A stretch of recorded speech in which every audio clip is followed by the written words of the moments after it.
ये देखिएगा, पिछले क्लास में हम लोग क्या क्या पढ़े, बहमनी साम्राज्य पढ़े और कौन सा, विजयनगर। आप यहाँ पर ध्यान दीजिएगा, जैसे एक ही समय शासन काल में, एक ही समय पीरियड में भारत के अलग अलग क्षेत्रों में अलग अलग राजवंश था। अगर बात करते हैं हम उत्तर भारत का, तो उत्तर भारत में चला था लोधी वंश, यही था, जिसमें क्या था, इब्राहिम लोधी। और दक्षिण में उस समय चल रहा था कौन कौन, विजयनगर और बहमनी, यही तो पढ़े थे ना, विजयनगर और बहमनी। तो विजयनगर साम्राज्य और बहमनी साम्राज्य दोनों पढ़ा दिए हम, ठीक है। अब ये घटना है कब का, 1400 से लेकर 1500 ईस्वी तक, है ना। और 1500 से 1600 जब आएगा बाबर, 1526 में पानीपत का पहला युद्ध, है ना। उस समय दिल्ली पे शासन किसका था, इब्राहिम लोधी का। कौन सा वंश का, लोधी वंश। ये सब हम पढ़ा चुके हैं। दिल्ली सल्तनत का काल पढ़ाया था ना, अंतिम में कौन था, लोधी वंश देखे थे।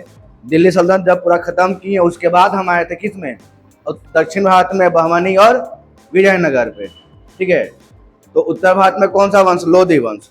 लोधी वंश का शासनकाल समाप्त हुआ था, कौन, किसने किया था, बाबर ने, है ना। अब बाबर के आने के बाद से शुरू होता है कौन सा वंश, मुगल वंश।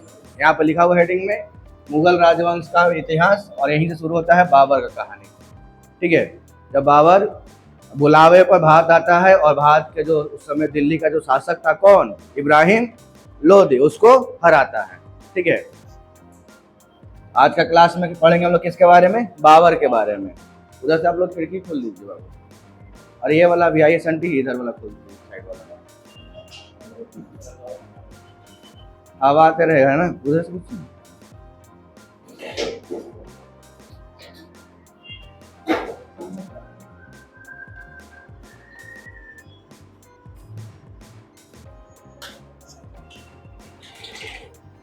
छोड़ दीजिए, इतना नहीं है।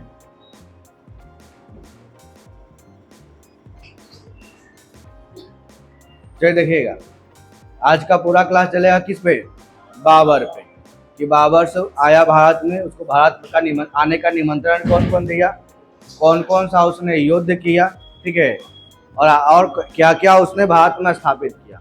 अच्छा, अगर हम बात करते हैं स्थापना का, कि बाबर क्या क्या बनवाया, तो खुद सोच सकते कि बाबर जो है भारत में मुश्किल से 4 साल शासन किया है, 26, 27, 28, 29, 30 में तो मर ही गया है वो। तो इस 4 साल के शासन काल में ज़्यादा कुछ तो बना नहीं सकता है ना। और 4 साल में युद्ध ही लड़ा वो, पानीपत का युद्ध, चंदेरी का युद्ध, घाघरा का युद्ध, खानवा का युद्ध, ऐसा युद्ध लड़ा। इस सब युद्धों में कुछ उसको मिला भी नहीं, मिला क्या, युद्ध जीता, लेकिन उस शासन काल में कुछ बनवाने का समय उसको नहीं मिल पाया। लेकिन फिर भी एक चीज़ बनवाया था, जिसका नाम था नूर अफगान बाग। क्या नाम था उसका, नूर अफगान बाग, ठीक है। और उसी बाग में उसको दफनाया भी गया था स्टार्टिंग में, जब मरा था तो बाबर। बाद में उसको वहाँ से उठा के कहाँ ले गया, अफगानिस्तान की राजधानी काबुल में, और काबुल में दफन किया गया। तो आज पूरा कहानी चला किसके बारे में, बाबर के बारे में, कि आज किससे शुरू हो रहा है, मुगल राजवंश। अब मुगल राजवंश में जो भी आपका चलेगा, बाबर, हुमायूं, अकबर, है ना, वो पूरा चले पढ़ेंगे। और जिसका समय बहुत लंबा रहे, जैसे अकबर का टाइम पीरियड बहुत लंबा रहेगा, हुमायूं का 2 बार टाइम पीरियड रहेगा, बीच में 6 7 सूर्य आ जाते हैं। तो जिसका लंबा समय रहेगा उसको 2 पार्ट में बांट के पढ़ेंगे, ताकि आप लोग को याद भी तो करना है। आज का है बाबर, ठीक है। देखिए, यही आपका बाबर था। और एक समय पर आपका मुगल का देखा तो मुगल का ये क्षेत्र था, दक्षिण भारत का ये राज्य छोड़ के बहमनी और कौन कौन, विजयनगर, उसको छोड़कर लगभग पूरा पर कवर कर लिया था कौन, मुगल। ये मैप दिख रहा होगा भारत का, ठीक है। आइए समझते हैं इसके पूरे घटना को। इसका शुरुआत कब हुआ, अप्रैल 1526 में इब्राहिम लोधी और बाबर के बीच में जो युद्ध लड़ा गया, इसका नाम क्या था, पानीपत का पहला युद्ध। मुगल वंश की शुरुआत वहीं से हो जाती है, जब बाबर पहली बार भारत में आता है और युद्ध करता है कौन सा, पानीपत का पहला युद्ध। उसके बाद से वो शुरुआत, उसके पहले और भी युद्ध किया है वो, बाबर जो है भारत में आने के पहले भी और भी युद्ध किया, छोटा मोटा युद्ध किया, अपने क्षेत्रों में युद्ध किया, लेकिन उसको उतना ज़्यादा सफलता नहीं मिला। आखिर क्यों वो भारत में आया, वो तो था उधर का, अफगानिस्तान के क्षेत्र का, ठीक है, उज्बेकिस्तान, लेकिन वो फरगाना, इसका नाम आप सुने होंगे फरगाना। भारत में आने का उसका उद्देश्य क्या था, क्यों भारत में आने का उसके ये कहानी सुनिएगा अच्छे से आप। देखिए यहाँ पर हुआ क्या कि इस युद्ध में जीत के बाद भारत में दिल्ली सल्तनत का शासनकाल क्या हो गया, खत्म हो गया, और मध्यकालीन भारत में मुगल वंश की नींव रखी गई पानीपत का प्रथम युद्ध में। जिसके बाद करीब 18वीं शताब्दी देश के प्रथम स्वतंत्रता संग्राम जो था 1857 था ना, पढ़ोगे बहादुर शाह जफर का नाम, बहादुर शाह द्वितीय, उसी को क्या बोलते हैं, जफर। तो 1526 से लेकर 1857 तक, याद किए काफी लंबा समय काल होता है। 1526 से लेकर 1857 तक, लगभग 300 साल बोल सकते हैं। कितना, लगभग 300 साल तक किसने शासन किया, मुगल ने शासन किया देश पे। ठीक है, आइए यहाँ पे भारतीय उपमहाद्वीप पर राज किया और ब्रिटिश ईस्ट इंडिया कंपनी के आने तक भारत में मुगलों ने अपना शासन चलाया था। यही ना हुआ 1857 में, ये हुआ कौन सा, 1857 की क्रांति। और 1857 की क्रांति में मुगल वंश का जो अंतिम शासक था, इसका नाम क्या था, बहादुर शाह जफर। उसको बंदी बना के अंग्रेज रंगून भेज दिया, वहीं पर उसकी मृत्यु हो गई। तब जाकर मुगल वंश समाप्त हुआ। और शुरुआत हुआ 1526 में, समाप्त हुआ 1857 की क्रांति के बाद 58 में मरा था ये बहादुर शाह जफर। तो ये आपका बाबर है। ठीक है, अब इसका समझते थोड़ा बहुत बैकग्राउंड कि बाबर का बैकग्राउंड कैसे था, जन्म कहाँ हुआ, माता का नाम, पिता का नाम, ये सब समझते हैं बैकग्राउंड को। देखिए यहाँ पे मुगल वंश का संस्थापक बाबर को माना जाता है, और बाबर का वास्तविक नाम क्या है, जहीरुद्दीन मोहम्मद बाबर। बाबर का वास्तविक नाम जहीरुद्दीन मोहम्मद बाबर था। ठीक है, बाबर का जन्म हुआ 14 फरवरी 1483, 14 फरवरी 1483 को। कहाँ हुआ, तो फरगना के एक छोटे से राज्य में हुआ। देखिए फरगना नाम याद रखिएगा। फरगना जो है वर्तमान में कहाँ पड़ेगा, उज्बेकिस्तान में। ठीक है, फरगना के एक छोटे से राज्य में हुआ, जो अब कहाँ है, उज्बेकिस्तान में है। इनके पिता का नाम है उमर शेख मिर्जा, ये है उमर शेख मिर्जा, पिता का नाम उमर शेख मिर्जा। और माता का नाम क्या था, कुतलुग निगार खानूम। क्या नाम था, कुतलुग निगार खानूम। अब पिता जो थे वो तैमूर वंश के थे। देखिए इतिहास पढ़िएगा आप लोग, इतिहास में तैमूर और चंगेज का बहुत नाम आता है, क्रूर शासक के रूप में तैमूर और चंगेज का। तो ये कॉम्बो पैक था, मतलब इसके पिताजी जो थे वो तैमूर वंश के थे, और माता जो थी वो चंगेज वंशज की थी, चंगेज खा के वंशज। तो ये निकला कॉम्बो पैक, तैमूर और चंगेज का, है ना, मिश्रण। लेकिन ये अपने पिता के ही मानता था, और अपने आप को क्या बोलता था, तैमूर ही बोलता था, तैमूर वंश के। ठीक है, वहीं पर लिखा हुआ ना, इसके पिता क्या थे, उमर शेख मिर्जा तैमूर वंशज के थे, और माता जो थी कुतलुग निगार खानूम, वो मंगोल वंशज की थी, जो चंगेज खा के वंशज थी, है ना, मंगोल और चंगेज खा का। ठीक है, यहाँ पे दिख रहा है उमर शेख मिर्जा, कहाँ जिनका जन्म हुआ, फरगना में। कब हुआ, 14 फरवरी 1483। फरगना अभी किस देश में है, उज्बेकिस्तान में। पिता का नाम उमर शेख मिर्जा और माता का नाम कुतलुग निगार खानूम। पिता जो थे वो तैमूर वंश के थे, और माता मंगोल वंश, मतलब कि चंगेज खा के वंशज। और ये दोनों का निकला, ये बाबर दोनों का कॉम्बो, तैमूर और चंगेज का। अब समझते थोड़ा सा और इतिहास। बाबर के जन्म हुआ तो उसके कुछ साल के बाद इनके पिता का देहांत, है ना।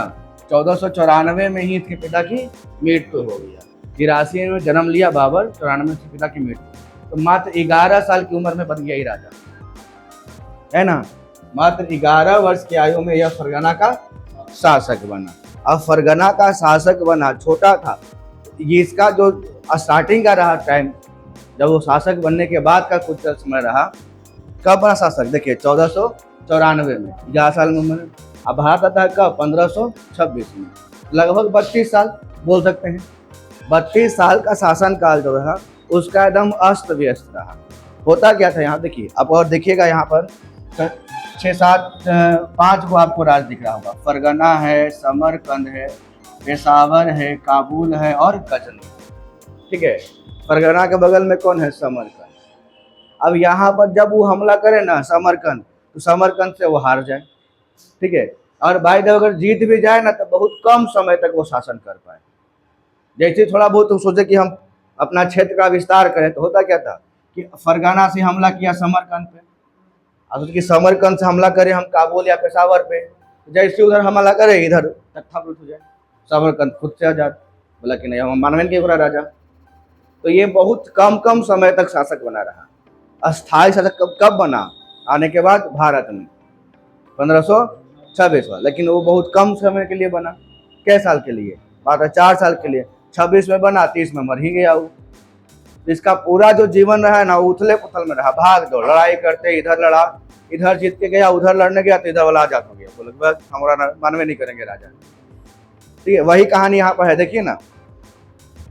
बाबर का प्रारंभिक संघर्ष तो 1494 में, मात्र 11 साल में इस समरकंद को जीतने का प्रयास किया, परंतु असफल रहा। 94 में हमला किया कहाँ? समरकंद पे, लेकिन क्या रहा? असफल रहा। उसके बाद 1497 में, 3 साल के बाद फिर से आया, समरकंद को जीता, लेकिन कितने दिन राजा बना? मात्र 100 दिन, मतलब बोल सकते 3 महीना के लिए, ठीक है। आगे फिर 1501 में इसने पुनः समरकंद को जीता, लेकिन इसमें 8 महीने के लिए। यही हाल होता था, तो समरकंद को जीता और जीतने के बाद फिर अपना देश लौटा ना, तो समरकंद बोला चल गया, हम मानवे नहीं करेगा राजा, बात है खत्म। तो अब 1497 में पहली बार जीता तो मात्र 100 दिन तक रहा। 1501 में 4 साल के बाद, पहला 3 साल का, दूसरा 4 साल के बाद फिर जीता, तो उसमें रहा कितने दिन के लिए? 8 महीनों के लिए राजा बना। फिर आया उसने 1504 ईस्वी में काबुल और गजनी को जीता, काबुल और गजनी को जीता, ठीक है। और 1507 में इसने बादशाह की उपाधि धारण की। किसकी उपाधि? बादशाह की उपाधि, ठीक है।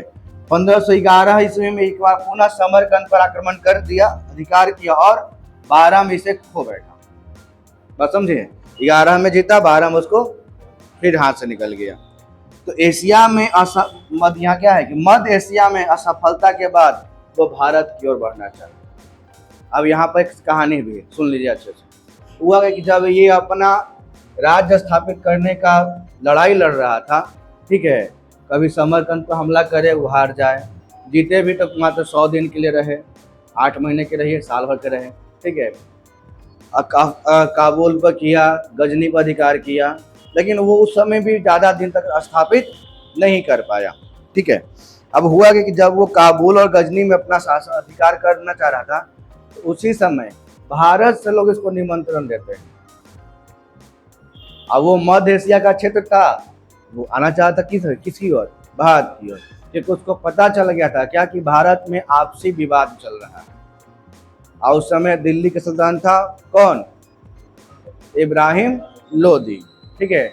इब्राहिम लोदी का अपना जो चाचा था, उस अभी क्या है कि अपना फायदा के लिए चाहते थे कि बाबर आए, ठीक है, इब्राहिम लोदी को हराए या जो भी करना है हमारे हराए और हमको राजा बना दे और फिर वहाँ से वो चला जाए, ठीक है। उसी में एक नाम आता है राणा सांगा का भी, जो हिंदू शासक थे। अब ये पूरा कहानी सुनाएंगे आप लोग को। राणा सांगा का भी लोग इतिहासकार यहाँ पर विवाद आता है कि राणा सांगा ने भी बाबर को न्योता दिया भारत आने का, ठीक है। कुछ इतिहासकार ऐसे मानते हैं, एनसीईआरटी में लिखा है कि राणा सांगा भी न्योता दिया बाबर को, तो वह भारत में आए, इब्राहिम लोदी को हराए और रिटर्न हो जाए, ठीक है। अब कुछ इतिहासकार बोलते कि ऐसा नहीं था।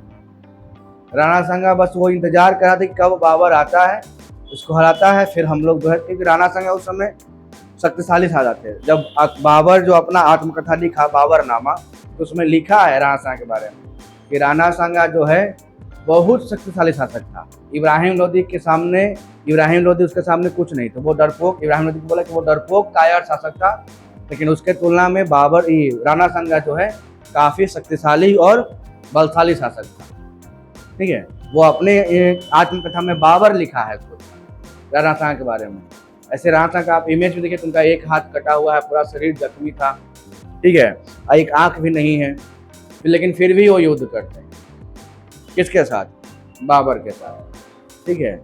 इतना कुछ घायल होने के बाद भी आदमी तो चल नहीं पाए, वो लड़ाई कर ली, भाई शक्तिशाली तो होंगे ही, आत्मविश्वास से भरपूर होंगे। ठीक है, आइए यहाँ पे देखते हैं कब कब। तो ये फरगना से समरकंद, समरकंद से पेशावर, काबुल, गजनी, यहीं तक वो झुरायल था। कौन? बाबर। इसको बुलाया गया किसके द्वारा? बाबर का भारत में अभियान क्या क्या हुआ? तो 1519 ये घटना था, यहाँ पर खत्म हुआ था कब? 1511 में। 1519 में भारतीय सीमा क्षेत्र बाजौर और भेरा को जीता। किसको किसको? बाजौर और भेरा। 1519 में किसको जीत लिया? पेशावर को जीता। ठीक है। 1520 में बाजौर भेरा पंजाब के सियालकोट तक अधिकार कर लिया।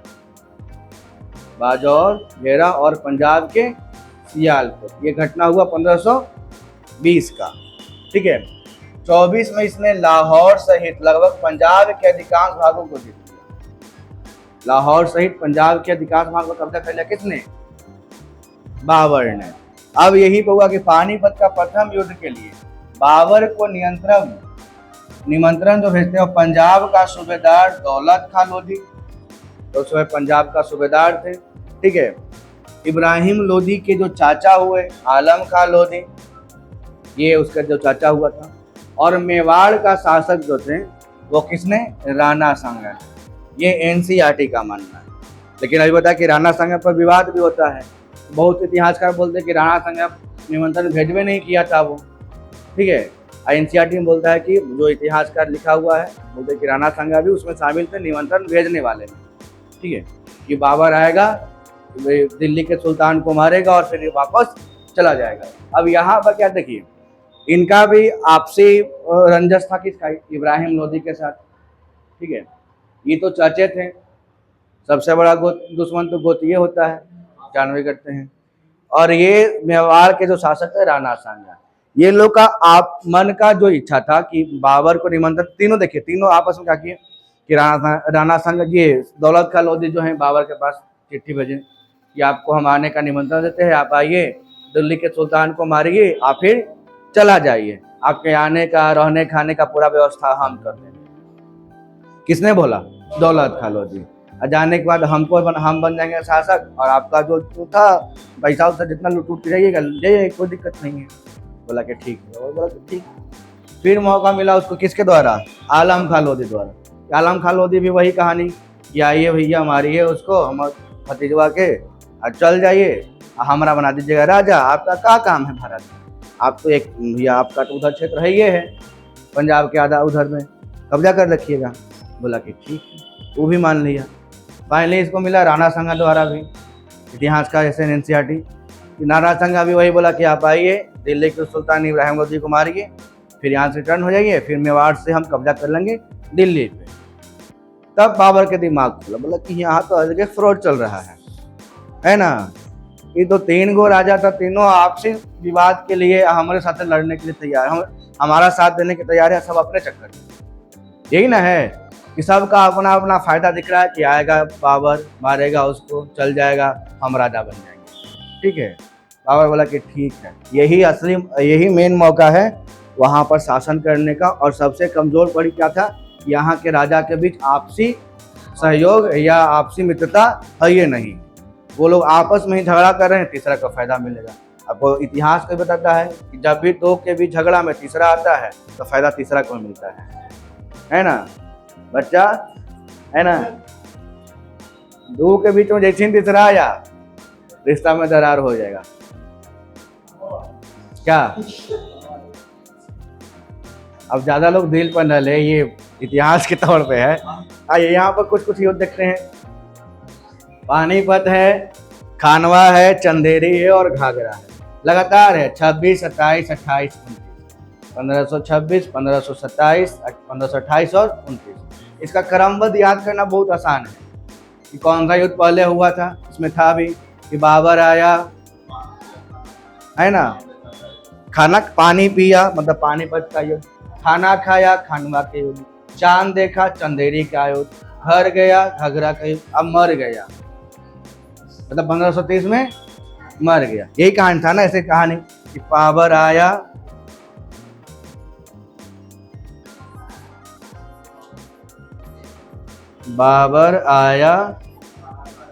पानी ना पिएगा जी, पानी पिया, ठंडाई उसको मिला, खाना खाया, चांद देखा, घर गया और मर गया। अरे वो घर जाने का फिर घाघरा का युद्ध है सर, घर नहीं आया तो नहीं मरता वो। ठीक है, या एक भी और भी है, पान खा चल घर, ऐसे भी है, पान खा चल घर, ऐसे भी याद कर सकते हैं, है ना। पान खा चल घर, पान खा पानीपत का, खा से खानवा का, चल से चंदेरी का, और घर से घाघरा का। या आपको ऐसे याद करना है, ये याद कर सकते हैं, मतलब आपको जैसे याद करना है, जिस तरीके से याद, हम बस एक माध्यम बता दीजिए आपको याद करने का डायरेक्ट, या आपको जैसे याद करना है कि नहीं सर हमको डायरेक्ट नहीं याद करना हो सकता है, वैसे याद कर लीजिए। बस वो बता दें कि हाँ सीरीज वाई कैसे आती, कौन सा युद्ध पहले हुआ, उसके बाद कौन, उसके बाद कौन। उसमें राजा का भी नाम पूछता है कि पानीपत में किसके साथ, घाघरा में किसके साथ, चंदेरी में किसके साथ, खानवा में किसके साथ, तो सबका डिटेल में आते हैं। ठीक है, शुरुआत कब से हो गया, भारत में बुलाने का न्योता किसने दिया, दौलत खां लोधी और आलम खां लोधी और राणा सांगा, दौलत खां, आलम खां, राणा सांगा।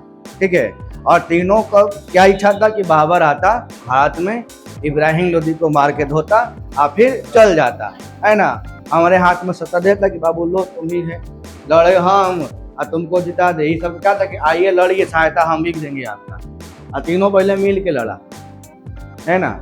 अब बहुत कम सेना होने के बावजूद भी बाबर युद्ध जीता, बड़े होंगे आप, मात्र 15,000 सेना ही था उसके पास, उसके बावजूद भी 15,000 सेना के बावजूद वो युद्ध जीत गया। कुछ तो कारण है, कुछ तो कारण होगा ना, कौन सा कारण था, तोप लेके आया था और युद्ध का जो नीति था वो अपनाया था, सैनिक जो बनाया था ना वो अर्धचंद्राकार, जिसे पहले क्या था कि आमने सामने लड़ते थे, इधर से सेना है इसे एक साइड में और इधर से सेना है एक साइड में, और दोनों लड़ रहा है आपस में।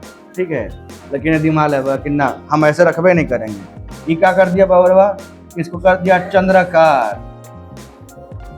अब पहले जो सामने से होता हमारा मारी, अब 3 साइड से हो रहा है, 3 साइड से हो रहा है ना, इधरों से मारेगा, इधरों से मारेगा, इधरों से मारेगा, और धीरे धीरे आगे बढ़ क्या करे, इसको गोल कब्जा, गोलाकार घेर के क्या कर लिया, बीच में सैनिक, और चारों साइड से मार के खोले मार के मुँह आ दिया ना। चलिए खैर आगे बढ़िए, इसमें हुआ क्या, पानीपत का पहला युद्ध हुआ अप्रैल 1526 में, और ये लड़ाई कहाँ पे, पानीपत के निकट, नाम पड़ गया पानीपत के, मैंने लड़ा गया इसलिए पानीपत का नाम पड़ा। अब पानीपत पड़ेगा कहाँ जी, अभी वर्तमान में हरियाणा, पानीपत कहाँ पड़ता है, हरियाणा।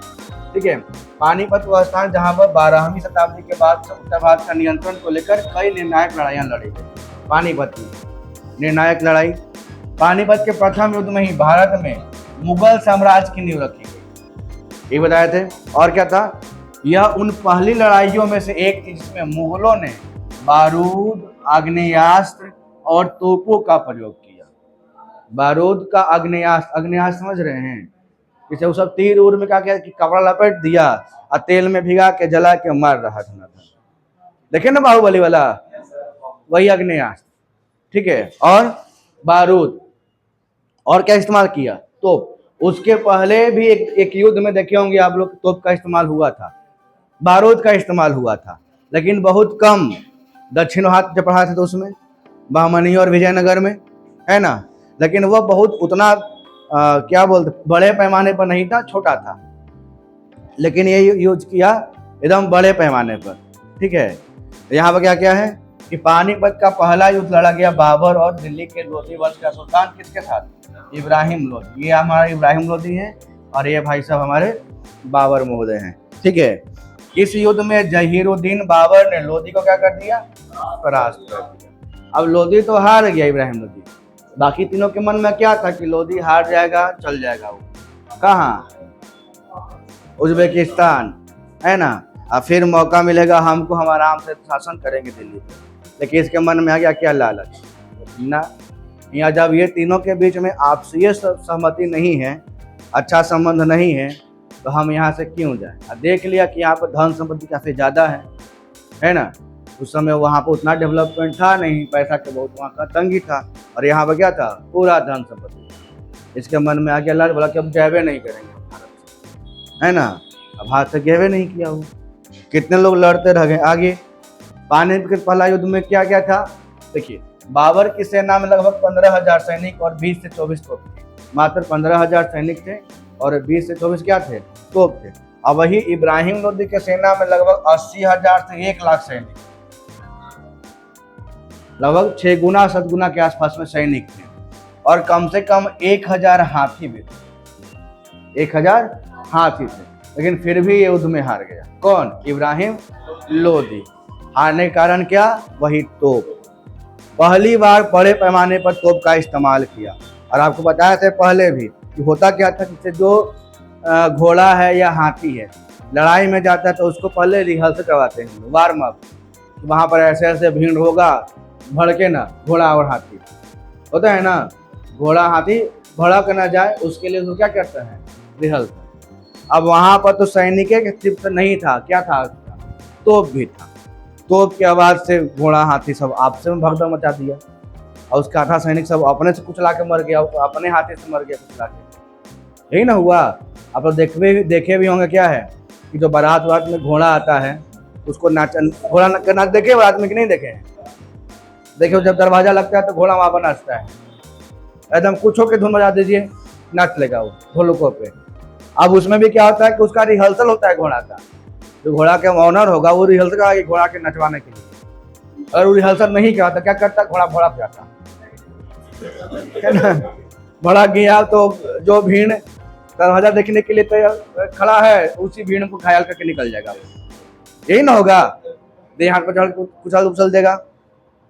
तो जो भी घोड़ा हाथ जाते थे पहले लड़ाई करने के, तो उनको रिहर्सल होता था कि भैया इतना भीड़ रहेगा, ऐसे होना है। लेकिन ये हाथी क्या था, क्या सोच के कि आदमी होगा, घोड़ा होगा, लेकिन वहां उसको मिल गया क्या, तोप।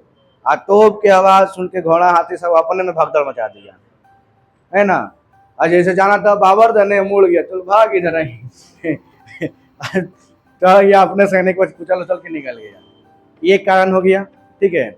अब जैसे इसके बाद जो सैनिक थे उनके हाथ में क्या, तलवार था, भाला था, है ना। अब वो सब क्या कि नजदीक आएंगे तब मारेंगे। ये तलवार भाला का रेंज ना होता है, थोड़ी आप यहाँ से फेंक के तलवार से मार दीजिएगा तो मर जाएगा आदमी, नहीं ना होता। वो तो नजदीक आइएगा तो लड़ेगा, घायल होगा, मरेगा। और उसके पास तोप था, उसका अपना एक रेंज था, कितना दूर तक जा सकता है, आराम से बैठा रहता था ऐसे। तोप सरियले है आने, देखिए एकदम रेंज में आ गया, मकबूल मारो काले लोहिया बनता हूँ ना, मकबूल मारो, मार के विध्वंस कर दिया उन्हें। सब तहस नहस हो गया अपने में, है ना। मात्र 15 से कितना था इसके पास, 20 से 24 तोप लेके आया। इब्राहिम लोदी क्या किया, खटिया खाड़ कर दिया, ठीक है। इसमें देखिए इसमें और क्या क्या था तो पानीपत के प्रथम युद्ध में बाबर ने उज्बेकों की युद्ध नीति, मतलब तुगलकमा, ये पूछा है। तुगलमा कौन सा युद्ध, तुगलमा, जिसको क्या बोलते हैं, अर्धचंद्राकार नीति, अरेंज किया। और तोपों को सजाने के लिए कौन सा विधि, उस्मानी विधि का प्रयोग किया, ठीक है। और इब्राहिम लोदी को क्या कर दिया, पराजित। इसका जो तोप था, तो तोप चलाने के लिए चाहिए ना आदमी भाई। अब आपके समय में क्या गया, तोप की गया गाड़ी पे, टैंक वैंक जिसका नाम दे दिए हैं। पहले क्या था कि तोप होता था चक्का लगा हुआ, उसको हाथी जो है या घोड़ा जो है घसीट के ले जाएगा, और उसको अरेंज करना, जैसे उसका रेंज होता है। जैसे आपका ये तोप मान लीजिए, यही तोप है, तो तोप का गोला कितना दूर जाएगा, तो इसका मुंह ऊपर नीचे करेगा तब ना। इसको भारी भरकम होता था, इसको अरेंज करने काफी आदमी लगते थे। ये कहानी था। लेकिन इसके कितने पास थे, तो उसको चलाने के लिए एक नेतृत्व करना कौन था, उस्ताद अली और मुस्तफा खां, 2 तुर्की अधिकारी को नियुक्त किया था, जो तोप उसका चलाता था।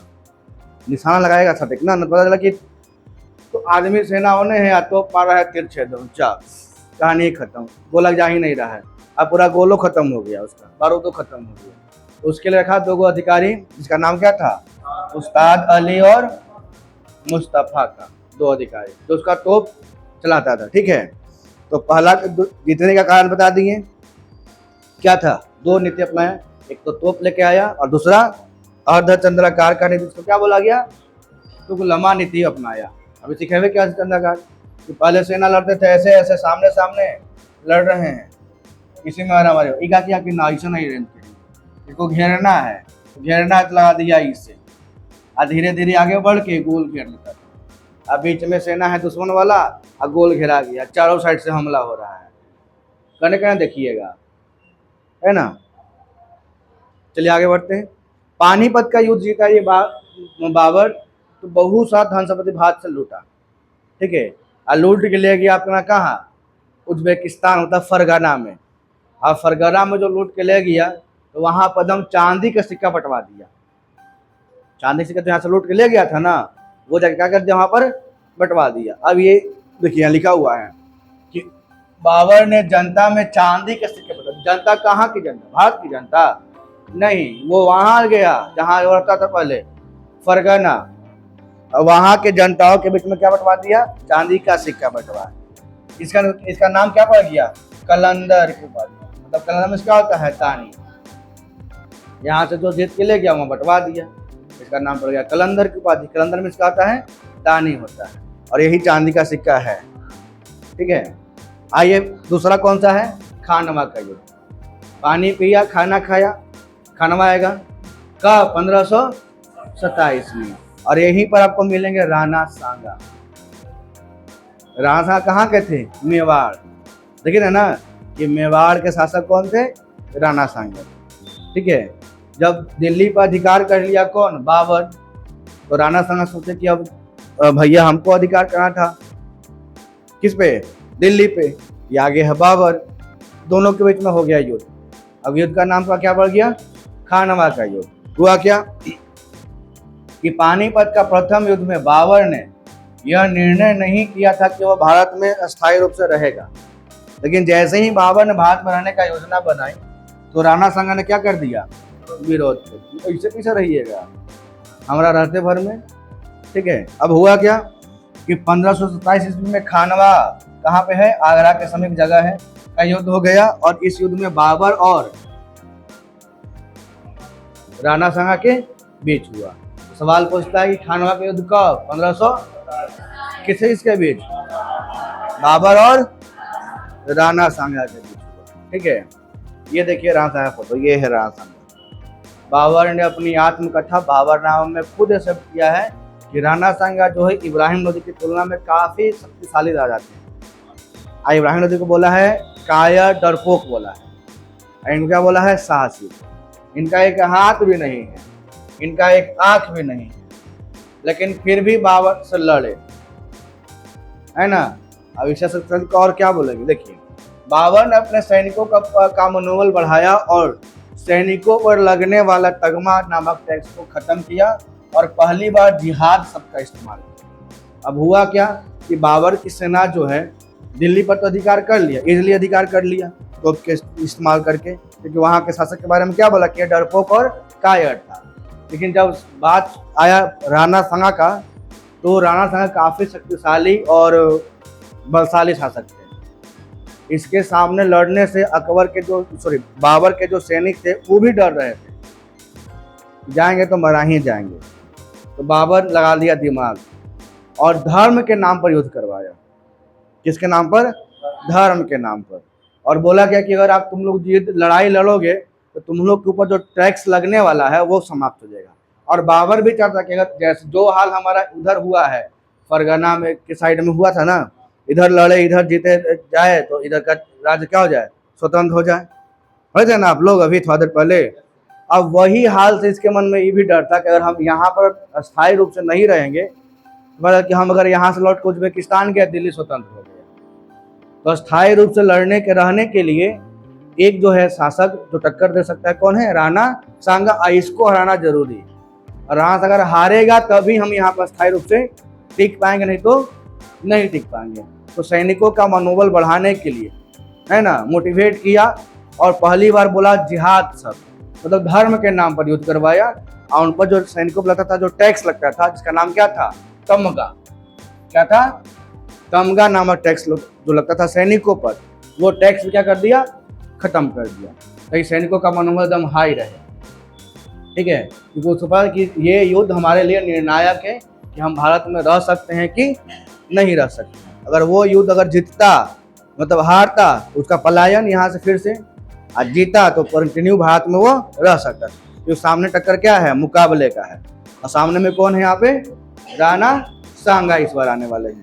तो हुआ क्या है कि बाबर का यह हर हाल में यह युद्ध जीतना चाहता था। तो उसने क्या किया कि इस युद्ध में बाबर ने जिहाद शब्द का प्रयोग किया, मतलब कि धर्म का जनादेश, धर्म का विस्तार करने के लिए। ठीक है, और इस युद्ध में बाबर अपने सैनिकों को मदिरा पीने से रोक लगा दिया। मदिरा पीने से रोक लगाने के कारण भी था, लड़ाई लड़े जाएंगे सब दारू पीले रहेगा, कौन मारना है, लो अपने मार खत्म करना, यही ना होगा। बोला कि जब तक चलेगा लड़ाई तब तक तो सब दारू नहीं पिएगा, तो नशा में रहेगा। और नशा में आने के बाद क्या होता है? कुछ कर सकता है सब। पर कि लड़ना है, राणा के बीच में लड़ गया बाबर तो सब अपने सैनिक, कहानी खत्म। तो मदिरा से रोक लगा दिया, टैक्स खत्म कर दिया, और पहली बार इस्तेमाल किया किसका? जिहाद शब्द का। ठीक है, ताकि सैनिकों का मनोबल पूरा हाई रहे। कम सैनिक है, लड़ना है राणा सांगा से। हुआ क्या कि बाबर की सेना पूरी बहादुरी से लड़ी, और इस युद्ध में क्या हुआ? बाबर की जीत हुई। और इस युद्ध के बाद बाबर ने गाजी की उपाधि धारण की। किसका? गाजी। ये सवाल पूछता है कि बाबर ने किस युद्ध के बाद गाजी की उपाधि धारण की? क्या बोलेंगे हम? खानवा का युद्ध। ठीक है, इस युद्ध में बाबर ने यह निर्णय लिया कि वह भारत में स्थायी रूप से रहेगा। ठीक है, कौन से युद्ध के बाद? खानवा के युद्ध के बाद। ये है हमारे राणा सांगा। ठीक है, इनके बारे में स्टोरी बताएंगे किसी दूसरे क्लास में, जब पढ़ाएंगे हम स्पेशल राणा सांगा के बारे में, तब इनका कहानी कि कैसे इनका एक हाथ खत्म हुआ, एक आँख खत्म हुआ, और शरीर पर खाली जख्म के निशान थे, मतलब जिसको बोल सकते घाव, 80 से ज्यादा घाव थे शरीर पे। उसके बावजूद वे ये लड़ाई लड़े, एक हाथ और एक आंख नहीं होने के बावजूद भी लड़ाई लड़े।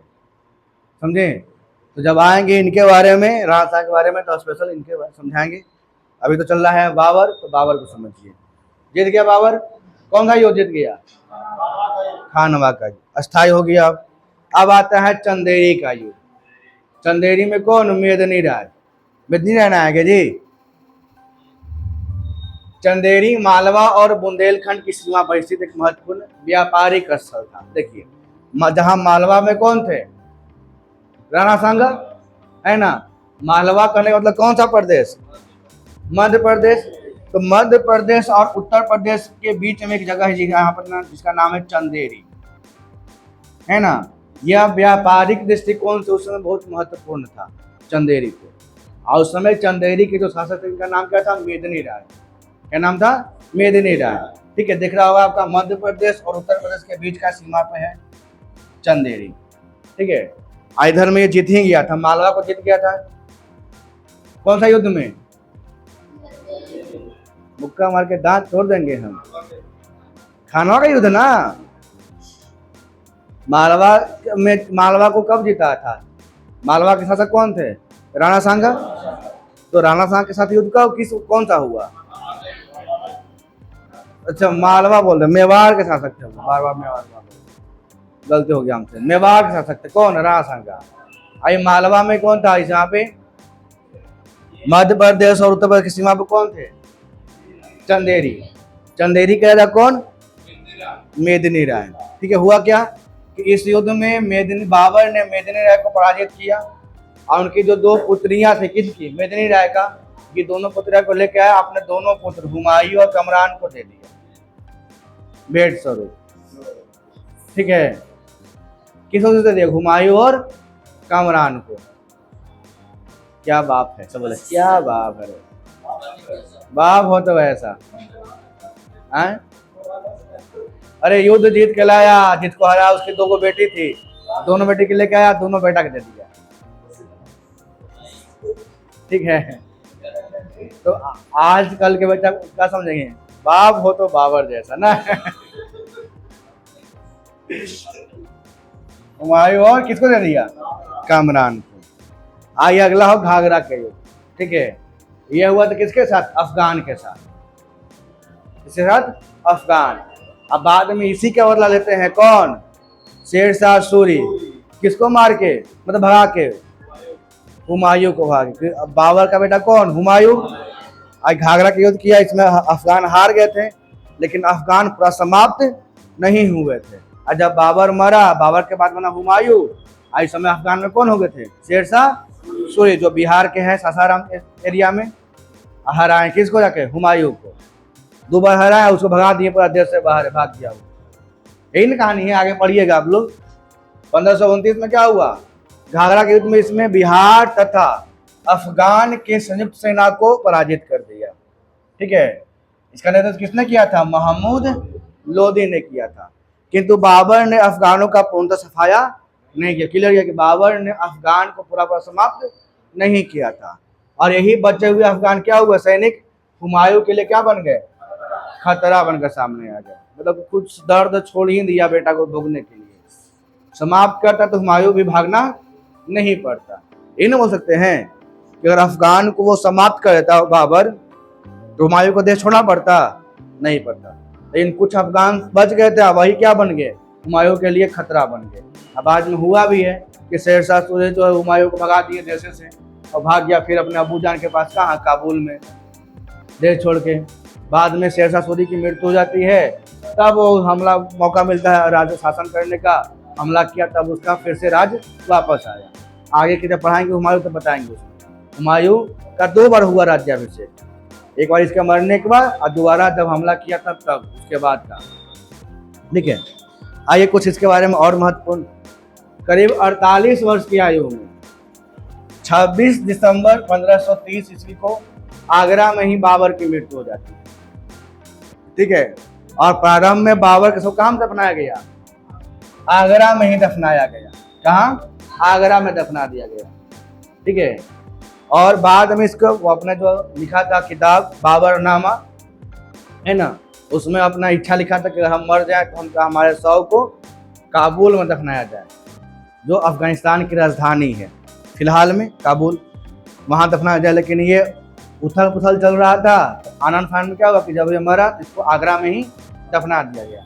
लेकिन जब देखा उसके बेटा कि नहीं, अबू जान का शौक क्या था कि हमको दफनाया जाए कहाँ? काबुल में। तब फिर उसको खखोर के निकाला नीचे से, अब फिर ले गया कहाँ?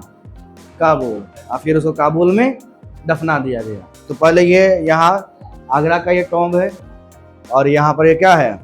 काबुल का है। यही है बाबर महोदय। ठीक है, सोया हुआ है। अब इसका कुछ समझते कि बाबर जितना दिन भारत में रहा तो क्या क्या किया? कुछ तो किया होगा ना, अच्छा काम भी कुछ किया होगा। आइए देखते हैं। बाबर ने अपनी आत्मकथा तुजुक ए बाबरी, क्या नाम उसका? तुजुक ए बाबरी की तुर्की में रचना की। तुजुक ए बाबरी कैसा था? तुर्की भाषा में। लेकिन बाद में इसका फारसी भाषा में अनुवाद किया किसने? अब्दुल रहीम खान ने खाना। ये किसके समय में? अकबर के समय में। और उसका नाम क्या रख दिया? बाबर नामा रखा, है ना। तो तुर्की भाषा में क्या लिखा था? तुजुक ए बाबरी। किसने लिखा था? बाबर खुद ने लिखा था। ठीक है, और अकबर के समय में आपका आता है 2 किताब, एक का तो अनुवाद करवाया था और एक लिखवाया था हुमायूं नामा। उसके लेखक कौन थे? गुलबदन बेगम। अब गुलबदन बेगम कौन थी? तो हुमायूं की बहन बोलिए या अकबर की फुआ बोलिए, फूफी जान, है ना। यही होता है उन लोग का।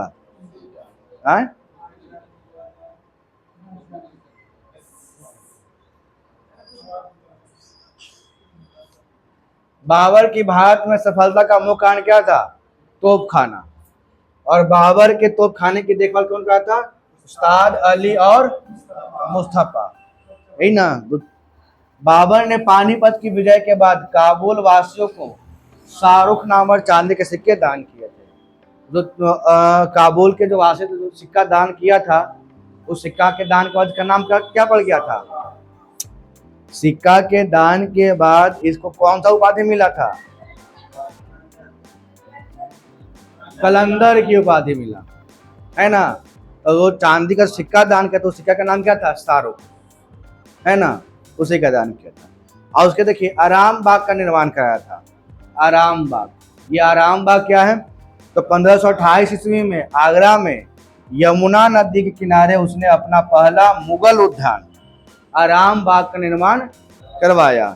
इसे चारबाग पत्ती का पर बनाया गया था। अब ये चारबाग पत्ती आता है नाम, तो चारबाग पत्ती होता है कि जैसे बगीचा है, तो बगीचा को 4 इक्वल पार्ट में डिवाइड किया, बीच से रास्ता बना दिया, उसे बना गया चारबाग। जैसे कि आपको देखे होंगे ना कैसे चौकोर बगीचा बनाए हैं हम, अब बीच से चरकोने से रास्ता है,